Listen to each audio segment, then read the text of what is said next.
వెలసినమమ్మ మెండుగా మమ్ము దీవించరావమ్మా విజయవాడలో వెలసిన దుర్గమ్మ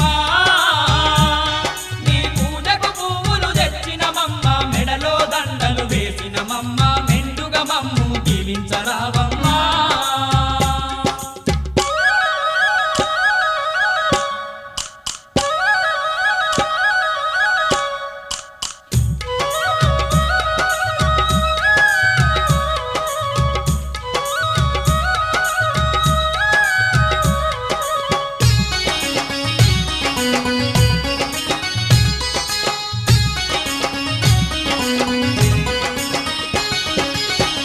పళ్ళతో పూజలు నీకు అన్న పూజలతో అర్చన నీకు